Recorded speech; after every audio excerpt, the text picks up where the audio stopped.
ये train station शायद पहली नजर में डरावना न लगे, लेकिन यकीन मानिए ये अब तक का सबसे डरावना स्टेशन है जो मैंने देखा है। अचानक ट्रेन टनल से एक अजीब सी आवाज गूंजी। ये परेशान करने वाली आवाज और तेज होती गई, यहाँ तक कि आसपास की चीजों पर भी इसका असर पड़ने लगा। भीड़ में मौजूद एक आदमी सेबेस्टियन को लगा कि कुछ गड़बड़ है। उसने वहां से जाने के बारे में सोचा, लेकिन थोड़ी देर और हिचकिचाया। टनल के पास खड़े लोगों ने उस डरावनी आवाज पर रिएक्ट करना शुरू कर दिया। वे इससे साफ तौर पर बदल गए। उनकी आंखों का रंग बदल गया। वे खुद को ट्रेन की पटरियों पर फेंकने लगे। जैसे ही ट्रेन पास आई, वे उसकी ओर ऐसे बढ़े जैसे उन्हें हिप्नोटाइज कर दिया गया हो। इस अफरा तफरी में सेबेस्टियन लगभग पटरियों पर गिर ही गया था, लेकिन चमत्कारिक रूप से उसने अपना बैलेंस बनाए रखा और बाल बाल बच गया। इसके थोड़ी देर बाद उसकी पत्नी ने फोन करके उसे तुरंत घर आने और अपनी बेटी एना को स्कूल से लेने के लिए कहा। जैसे जैसे उसके आसपास की स्थिति बिगड़ती गई, सेबेस्टियन ने अपने साथ काम करने वालों को अपने सामने जान देते हुए देखा। डरकर वह ऑफिस से भाग गया। बाहर एक आदमी अचानक ऊपर से गिरा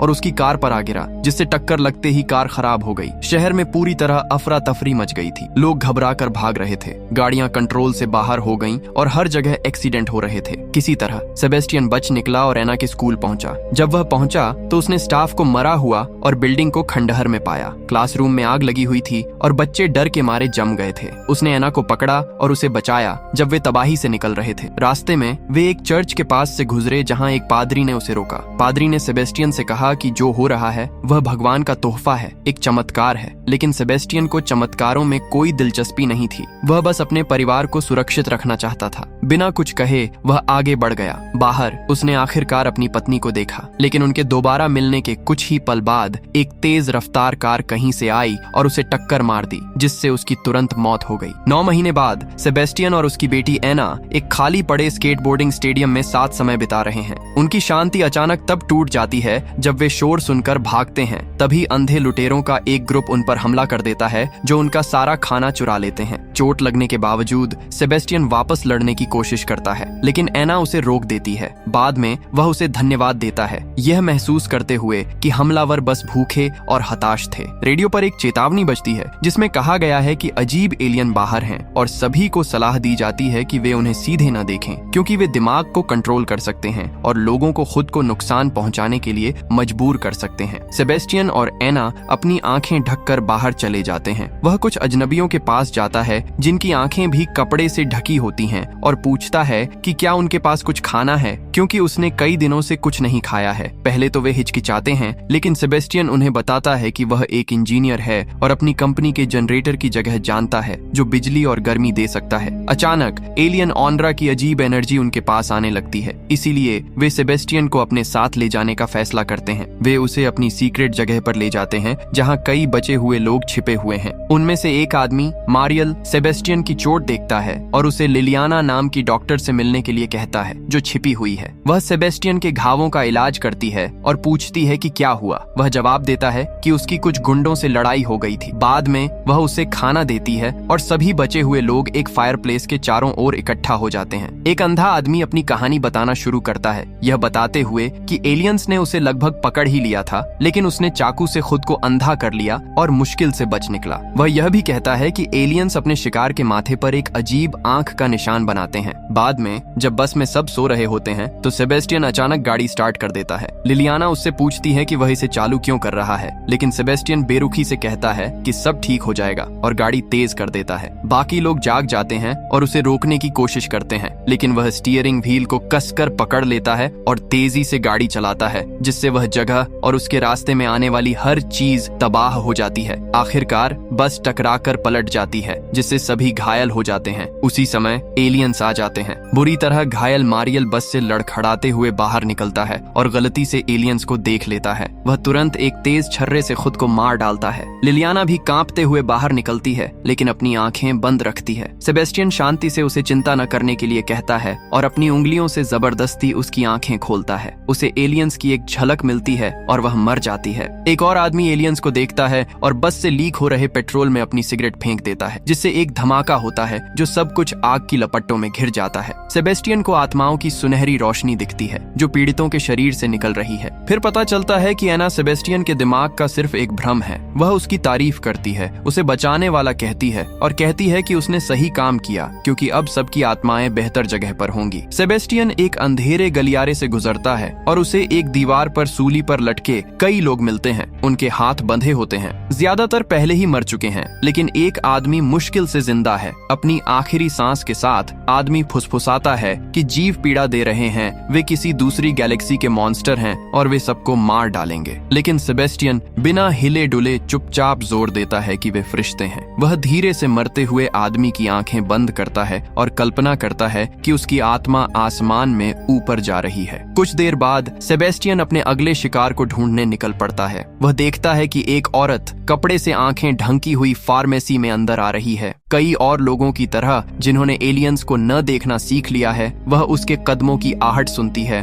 और रुक कर पूछती है कि वह कौन है। वह अपना परिचय क्लेयर के रूप में देती है। सेबेस्टियन अपना हमेशा वाला झूठ दोहराने लगता है, यह दावा करते हुए कि वह भूखा है और उसने कई दिनों से कुछ नहीं खाया है, लेकिन उसे एक काम कर रहे जनरेटर की जगह पता है। जल्द ही क्लेयर के दो साथी राफा और ऑक्टेवियो अपने दो कुत्तों के साथ आते हैं। शक होने पर वे किसी और अजनबी को अपने साथ रखने के खिलाफ बहस करते हैं, लेकिन सेबेस्टियन के जनरेटर के जिक्र से क्लेयर को दिलचस्पी होती है और वह जोर देती है कि वह काम आ सकता है। तभी एलियन पास आ जाता है, जिससे बहस करने का कोई समय नहीं मिलता। वे सेबेस्टियन को लेकर अपने ठिकाने पर भाग जाते हैं, जो एक सुरक्षित न्यूक्लियर बंकर है। अंदर सेबेस्टियन बाकी ग्रुप से मिलता है। उनमें सोफिया, एक जवान जर्मन लड़की और एक बूढ़ा कपल इसाबेल और रॉबर्टो हैं। क्लेयर सोफिया को चॉकलेट का एक टुकड़ा देती है जिसे उसने बचाया था, जिससे छोटी लड़की का चेहरा खुशी से खिल उठता है। राफा और ऑक्टेवियो सेबेस्टियन को एक तरफ खींच लेते हैं और उससे जनरेटर के बारे में और जानकारी मांगते हैं। सेबेस्टियन के मन में एना उसे सच न बताने की चेतावनी देती है और उससे झूठ बोलने और उन्हें जल्द से जल्द बाहर निकालने के लिए कहती है। वह उसकी सलाह मानता है और मानता है कि उसने जनरेटर के बारे में कहानी बनाई थी। गुस्से में राफा और ऑक्टेवियो उसे बाहर निकालने की तैयारी करते हैं, लेकिन जैसे ही वे उसे निकालने वाले होते हैं, सोफिया जर्मन में बोलते हुए बीच में आ जाती है। बाकी कोई भी उसे नहीं समझ पाता, लेकिन सेबेस्टियन ट्रांसलेट करता है, यह दावा करते हुए कि उसने उसे बाहर न निकालने के लिए कहा था। इससे ग्रुप हैरान हो जाता है क्योंकि अब तक कोई भी सोफिया को नहीं समझ पाया था या यह भी नहीं जानता था कि वह कहां से आई है। उत्सुक और शुक्रगुजार होकर ग्रुप सेबेस्टियन को देश से निकालने का फैसला नहीं करता और इसके बजाय उसे सोफिया की शुरुआत के बारे में और जानने का काम देता है। सोफिया अपनी कहानी सुनाना शुरू करती है और सेबेस्टियन उसका अनुवाद करता है। वह बताती है कि वह और उसकी माँ एक रैंप पर ऊपर जा रहे थे जब उन्होंने चिल्लाने की आवाज सुनी। घबराहट फैल गई, लोग धक्का मुक्की कर रहे थे। उसने लोगों को नदी में कूदते देखा। किसी तरह वह और उसकी माँ बचकर एक वैन के अंदर छिप गईं। वैन में रहते हुए उन्होंने एक रेडियो ब्रॉडकास्ट सुना जिसमें पहाड़ों में एक सुरक्षित जगह का जिक्र था। यह सुनकर ग्रुप सोफिया से पूछता है कि वह कहाँ है।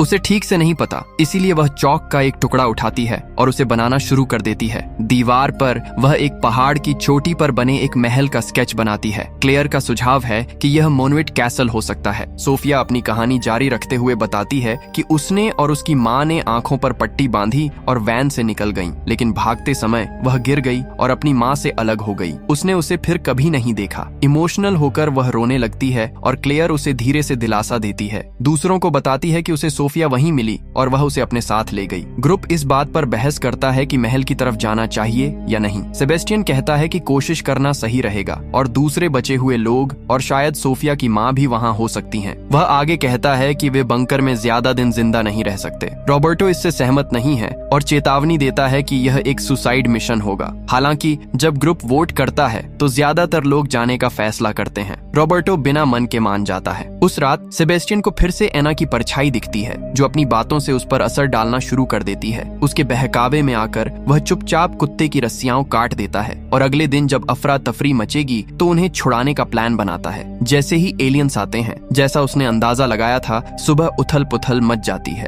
एलियंस आते हैं और कुत्ते की रस्सियां टूट जाती हैं, जिससे कंफ्यूजन हो जाता है। जैसे ही एलियंस दिखते हैं, हर कोई अपनी सबसे डरावनी यादें ताजा कर लेता है। है। क्लेयर अपने भाई की मौत से परेशान है। सोफिया को अपनी माँ की आवाज सुनाई देती है जो उसे अपनी आंखों पर बंधी पट्टी हटाने के लिए कह रही है। जैसे ही वह पट्टी हटाने लगती है, ऑक्टेवियो उसे समय रहते रोक देता है। दूसरी तरफ राफा अपने कुत्तों को पागलों की तरह ढूंढता है। जब वह उन्हें नहीं ढूंढ पाता तो वह परेशान हो जाता है, अपनी आंखों पर बंधी पट्टी हटाता है और सीधे एलियंस को देखता है। तुरंत घबराकर वह अपना सिर कार की विंडशील्ड से टकरा देता है, जिससे उसकी मौत हो जाती है। क्लेयर अभी भी अपने भाई की यादों में फंसी हुई है, दर्द से अपना सिर पकड़े बैठी है। ऑक्टेवियो उसे असलियत में वापस लाने की कोशिश करता है और एक सेफ जोन ढूंढता है। इस बीच रॉबर्टो राफा को ढूंढता है, लेकिन एक कुत्ते ने उसके हाथ पर गहरा काट लिया है, जो अब एलियन के कंट्रोल में है। घाव से खून बहने लगता है। ऑक्टेवियो सभी को सेफ जोन की ओर जाने के लिए चिल्लाता है। वह राफा को बुलाता है, लेकिन वह उसे ढूंढ नहीं पाता।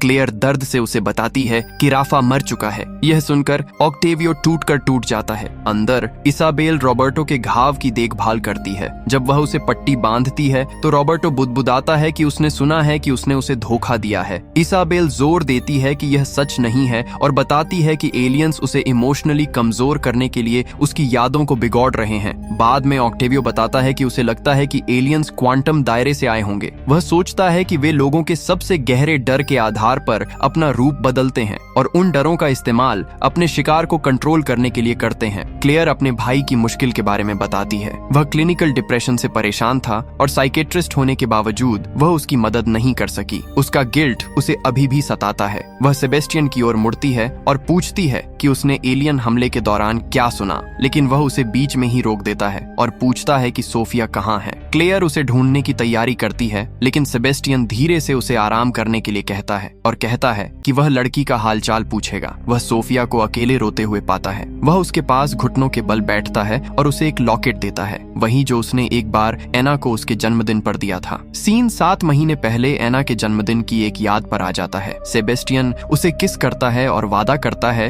कि वे जल्द ही सेलिब्रेट करेंगे। वापस प्रेजेंट में एना की आवाज उसके दिमाग में गूंजती है, पूछ रही है कि उसने उसका पेंडेंट सोफिया को क्यों दिया। जैसे ही वह वहां खड़ा होता है, क्लेयर अंदर आती है। कुछ गड़बड़ देखकर वह पूछती है कि एना कौन है, क्या वह उसकी पत्नी है या बेटी, क्योंकि सोफिया के पेंडेंट पर एना का नाम खुदा हुआ है। इसलिए वह और जोर देकर पूछती है कि क्या एलियंस के आने पर उसने एना की आवाज सुनी थी। क्लेयर बताती है कि वह एक साइकेट्रिस्ट है और उसकी मदद करने की पेशकश करती है। उसे भरोसा दिलाती है कि उसे बदले में कुछ नहीं चाहिए। वह बताती है कि जो वह सुन रहा है वह एक भ्रम है, जिसका इस्तेमाल एलियंस उसके दिमाग को कंट्रोल करने के लिए करते हैं। वह बताती है कि उसने भी एक बार अपने मरे हुए भाई की आवाज सुनी थी, लेकिन आखिरकार उसे एहसास हुआ कि वह असली नहीं थी। क्लेयर के पीछे एना का भ्रम सेबेस्टियन से फिर फुसफुसाता है, उससे क्लेयर पर विश्वास न करने के लिए कहता है। सेबेस्टियन साफ तौर पर उलझन में है। क्लेयर की बात से लगभग सहमत हो ही गया था, तभी अचानक रॉबर्टो की जोरदार चीख बीच में आती है। उसका इन्फेक्शन बिगड़ गया है, तेजी से फैल रहा है। क्लेयर तुरंत कहती है कि उन्हें एंटीबायोटिक्स की जरूरत है। वह, सेबेस्टियन और ऑक्टेवियो अपनी आंखों पर पट्टी बांधते हैं और खोजने निकल पड़ते हैं। क्लेयर दवा की अलमारियों से भरे बाथरूम में घुस जाती है, जबकि सेबेस्टियन और ऑक्टेवियो दूसरे कमरे में खोज करते हैं। ऑक्टेवियो को कोई दवा नहीं मिलती, लेकिन उसे खाना मिल जाता है। वह सेबेस्टियन को आवाज देकर पूछता है कि सब ठीक है या नहीं। इस बीच एना की आवाज फिर से सेबेस्टियन के मन में धीरे से आती है। ध्यान भटकने पर वह जवाब देता है कि सभी खिड़कियां बंद हैं और वापस आना सुरक्षित है। हालांकि जब ऑक्टेवियो अंदर आता है तो उसे एक खिड़की पूरी तरह खुली हुई दिखती है।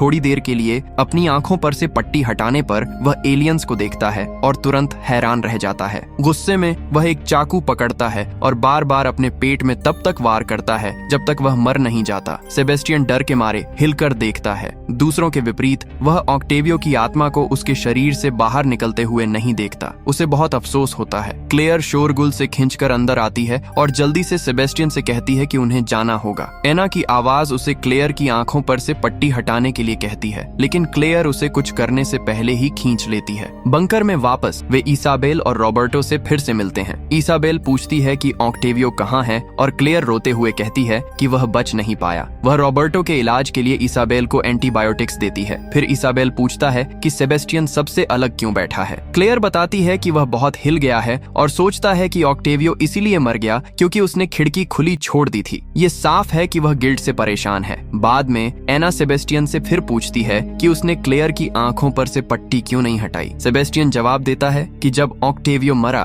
तो उसने उसकी आत्मा को उठते नहीं देखा। जैसे ही क्लेयर, सेबेस्टियन और बुजुर्ग कपल फिर से बाहर निकलते हैं, उनका सामना एलियन कंट्रोल वाले लोगों से होता है जिन्हें सीयर्स कहा जाता है। सीयर्स का लीडर वही पादरी है जिससे सेबेस्टियन 9 महीने पहले चर्च में मिला था। इस अफरा तफरी में रॉबर्टो और इसाबेल बाकियों से अलग हो जाते हैं। एलियन उन्हें जल्दी से घेर लेते हैं। वे समझ जाते हैं कि यह अंत है। रॉबर्टो आखिरी बार इसाबेल को देखता है, साथ में आखिरी पल बिताने के लिए तरसता है। वे अपनी आंखों पर बंधी पट्टी हटाते हैं, चुपचाप अलविदा कहते हैं और आगे निकल जाते हैं। इस बीच क्लेयर को सेबेस्टियन का चश्मा दिखता है जिससे वह साफ देख सकता है। सच उसके सामने आ जाता है। सेबेस्टियन पूरे समय झूठ बोल रहा था। वह सिर्फ एक और जिंदा बचा हुआ इंसान नहीं है, वह एलियंस के साथ है। उसे एहसास होता है कि शायद उसी की वजह से ऑक्टेवियो और राफा की मौत हुई है और शायद और भी कई लोगों की। सोफिया का हाथ पकड़कर वह उससे दूर चली जाती है। लड़की को बचाने का पक्का इरादा कर लेती है। सेबेस्टियन को एना की आवाज सुनाई देती रहती है। वह उसे लगातार फुसफुसाती है कि उनके मिलने के लिए बस 2 और लोगों को मरना होगा। क्लेयर सोफिया को बंकर की छत तक ले जाती है। वह उससे कहती है कि चाहे कुछ भी हो जाए, अपनी आंखों पर पट्टी बांधे रखे, लेकिन सेबेस्टियन उनका पीछा करता है। क्लेयर दूरी बनाए रखने की कोशिश करती है। ढकी हुई आंखों की वजह से वह गलत कदम उठाती है, छत से गिर जाती है। अब सोफिया सेबेस्टियन के सामने अकेली खड़ी है। एना की आवाज उसे लड़की की आंखों पर बंधी पट्टी हटाने के लिए कहती है। वह आगे बढ़ता है, लगभग हार मान लेता है, लेकिन इमोशन उसे काबू में नहीं कर पाते। वह ऐसा नहीं कर पाता। वह सोफिया को चोट नहीं पहुंचाना चाहता, इसके बजाय वह उसे गले लगा लेता है। उसके अंदर कुछ बदल जाता है। बहुत समय बाद पहली बार उसे फिर से इंसान जैसा महसूस होने लगता है। एक फ्लैशबैक 7 महीने पहले एना के जन्मदिन पर सेबेस्टियन अपनी बेटी के साथ जश्न मना रहा था। खुशी ज्यादा देर तक नहीं टिकी। पादरी अचानक उनके घर में घुस आया। वह एना और सेबेस्टियन को छत पर ले गया। वहां उसने एना के माथे पर आंख के आकार की स्याही लगाई और उसे आंखें खोलने के लिए मजबूर किया। वह तुरंत एलियन के कंट्रोल में आ गई और खुद को किनारे से फेंक दिया। सेबेस्टियन टूट गया। उसने पादरी पर हमला करने की कोशिश की, लेकिन फिर एलियन से सीधे आंख मिला ली। वह एक पल ही काफी था। उन्होंने उसके दिमाग पर कंट्रोल कर लिया। एना का भूतिया रूप उसके बगल में दिखाई दिया, उसका हाथ पकड़े हुए, वादा करते हुए कि वे फिर से मिलेंगे। वापस वर्तमान में सेबेस्टियन क्लेयर और सोफिया के पास वापस गया। उसने पछतावा जताने के लिए समझाने की कोशिश की। क्लेयर को उस पर भरोसा नहीं था और वह दूरी बनाए रखती है, लेकिन सेबेस्टियन जोर देकर कहता है कि उसके साथ धोखा हुआ था। उसे सच में विश्वास था कि उसे चुना गया था, लेकिन अब उसे एहसास हुआ कि यह सब झूठ था। वह बस उन्हें जिंदा रहने में मदद करना चाहता है। दूसरों से अलग वह एलियंस को साफ देख सकता है और जिंदा रह सकता है। यही उसका एकमात्र फायदा है। दूसरी तरफ सीयर्स उनका पीछा करना शुरू कर देते हैं। सेबेस्टियन क्लेयर और सोफिया को ले जाता है। सीयर्स में से एक उसे पकड़ लेती है और उस पर हमला करती है। अपनी उंगलियां उसकी आंखों में डालकर उसे अंधा कर देती हैं। अचानक ताकत के साथ सेबेस्टियन उसे धक्का दे देता है। वह गिर जाती है और तुरंत मर जाती है। बिना समय बर्बाद किए सेबेस्टियन क्लेयर और सोफिया को एक कार में बिठाता है और पहाड़ के महल की ओर ले जाता है। रास्ते में उसे एना की परछाई की झलकियां दिखती रहती हैं, जो उसे वापस मुड़ने के लिए कहती है, लेकिन वह आगे बढ़ता रहता है। आखिरकार वे केवल लिफ्ट टावर के बेस पर पहुंचते हैं, जो सीधे पहाड़ तक जाने वाला एकमात्र रास्ता है जहां सेना ने महल के अंदर एक सुरक्षित जोन बनाया है। वह कार को मेन एंट्रेंस पर खड़ा कर देता है ताकि सीयर्स का कोई भी रास्ता ब्लॉक हो जाए। वह क्लेयर और सोफिया की मदद करता है और फिर कार के फ्यूल टैंक में आग लगाकर उसे आग लगा देता है। केबल लिफ्ट उनका आखिरी बचने का रास्ता है। जैसे ही क्लेयर और सोफिया बोर्ड पर चढ़ने की तैयारी करते हैं, सेबेस्टियन उन्हें बताता है कि अब अलग होने का समय हो गया है। क्लेयर उससे उनके साथ आने का आग्रह करती है, लेकिन वह सीयर्स को देर करने के लिए पीछे रहने पर अड़ा रहता है। चढ़ाई के दौरान सोफिया लगभग एक गैप से फिसल जाती है और गिरने लगती है। क्लेयर तुरंत रिएक्ट करती है, उसका हाथ पकड़ लेती है। यह महसूस करते हुए कि वे नहीं बच पाएंगे, वह उन्हें रास्ता दिखाने में मदद करने के लिए अपनी आंखों पर बंधी पट्टी हटा देती है, यह जानते हुए कि रिस्क है। इस बीच पादरी अपने फॉलोअर्स के साथ आता है। जैसे ही वे जलती हुई कार के पास पहुंचते हैं, वह फट जाती है, जिससे उनका रास्ता कट जाता है। गुस्से में लेकिन पक्के इरादे वाले पादरी सेबेस्टियन को बुलाते हैं, यह दावा करते हुए कि उन्हें एलियंस ने एक बड़े मकसद के लिए चुना है। वह सेबेस्टियन से सरेंडर करने का आग्रह करते हैं, लेकिन सेबेस्टियन मना कर देता है। वह उनसे कहता है कि वह उन जीवों का गुलाम नहीं है। इस बीच क्लेयर टावर के ऊपर पहुंचती है और लिफ्ट स्टार्ट करने की कोशिश करती है, लेकिन उसे पता चलता है कि उसमें पावर नहीं है। उसे एक बड़ी घंटी दिखती है और उसे एक नया आइडिया आता है। वह एलियंस को अट्रैक्ट करने के लिए जोर से घंटी बजाना शुरू कर देती है। आवाज उन्हें अंदर खींचती है और उनकी एनर्जी चेयर लिफ्ट को एक्टिवेट कर देती है। उसी समय सेबेस्टियन के दिमाग पर फिर से एलियंस का कब्जा होने लगता है। वे उसे यकीन दिलाने की कोशिश करते हैं कि प्रीस्ट उन सबको आजाद कराने के लिए यहाँ है। जलती हुई कार की लपटों के बीच उसे आग में खड़ी एना की इमेज दिखती है। यह नजारा उसे लगभग तोड़ देता है, लेकिन वह खुद को फोकस करने के लिए मजबूर करता है। एलियंस क्लेयर और सोफिया के पास आते हैं, उनके दिमाग पर कब्जा करने की कोशिश करते हैं। क्लेयर को फिर से अपने भाई की आवाज सुनाई देने लगती है। नए इरादे के साथ वह रॉड से प्रीस्ट के पेट पर वार करता है। सोफिया टावर के किनारे के पास पहुंचती है और गिरने ही वाली होती है, लेकिन क्लेयर उसे ठीक समय पर पकड़ लेती है। क्लेयर फिर चेयर लिफ्ट पर ध्यान देती है। उसे एहसास होता है कि दरवाजे बंद होने में ठीक 4 सेकंड लगते हैं। यह जानकर वह सही समय पर कूदने का प्लान बनाती है। इस बीच प्रीस्ट सेबेस्टियन पर हमला करता है, जिससे वह बुरी तरह घायल हो जाता है। सेबेस्टियन के शरीर से खून बहता है, लेकिन वह हार नहीं मानता। क्लेयर एलियन असर से लड़ती है, अपने मन में सेकंड गिनती है, और जब वह पल आता है तो वह सोफिया के साथ चेयर लिफ्ट पर कूद जाती है। वे सुरक्षित जगह पर पहुंच जाते हैं। क्लेयर चुपचाप सेबेस्टियन को धन्यवाद देती है। इस बीच सेबेस्टियन अपनी आखिरी सांसें लेता है। एना उसके आखिरी पलों में उसे दिखाई देती है। क्लेयर और सोफिया आखिरकार महल की सुरक्षा में पहुंच जाती हैं। सैनिक उन्हें पूछताछ के लिए ले जाते हैं। ये जगह बड़ी है, जो बचे हुए लोगों से भरी है। सोफिया की माँ उसे देख लेती है और एक इमोशनल रियूनियन होता है। वह अपनी बेटी को घर लाने के लिए क्लेयर को धन्यवाद देती है। सैनिक क्लेयर को जांच के लिए ले जाते हैं। एक मेडिकल ऑफिसर उसकी आंखों की जांच करता है ताकि यह पक्का हो सके कि वह एलियन के असर में तो नहीं है। क्लेयर कहती है कि वह इसके साथ अलाइन नहीं है, लेकिन वह बताती है कि उनकी तरफ से किसी ने उसे सुरक्षित जगह पहुंचने में मदद की। वह यह भी बताती है कि अभी भी कई और लोगों को मदद की जरूरत है। फिर ऑफिसर क्लेयर को एक केमिकल मार्कर इंजेक्ट करता है। क्लेयर पूछती है क्यों। ऑफिसर बताता है कि यह स्ट्रेस और तकलीफ की वजह से होने वाले एपिजेनेटिक बदलावों का पता लगाता है। ऐसे बदलाव जो लोगों को सीयर्स में बदल देते हैं। ऐसे लोग जो बिना मरे एलियंस को देख सकते हैं, लेकिन उनके कंट्रोल में आ जाते हैं। क्लेयर को एहसास होता है कि सेबेस्टियन के साथ भी ऐसा ही हुआ होगा। ऑफिसर आगे कहता है कि अगर क्लेयर भी सीयर्स बन गई है तो उसका खून वैक्सीन बनाने में मदद कर सकता है। इस बीच एक लैब में आर्मी के 2 साइंटिस्ट एक पकड़े गए सीयर्स के खून का इस्तेमाल वैक्सीन बनाने के लिए करते हैं। उन्होंने इसे चूहों पर टेस्ट किया है और एलियन की परछाई देखने के बाद उन्हें 48 सेकंड तक जिंदा रखने में कामयाब रहे। अब उन्होंने एक नया सीरम कंपाउंड बनाया है, जिसके बारे में उनका मानना है कि यह जिंदा रहने की अवधि को पूरे 1 मिनट तक बढ़ा सकता है। वे इसे चूहों पर टेस्ट करते हैं, लेकिन एक्सपेरिमेंट फिर से फेल हो जाता है और चूहे जल्दी मर जाते हैं। पकड़ा गया सीयर रोता रहता है। वह एलियंस को देखने के लिए बेताब रहता है और यहीं पर कहानी खत्म होती है। अगर आपको यह वीडियो अच्छा लगा है तो इसे लाइक करें और चैनल को सब्सक्राइब करना ना भूलें।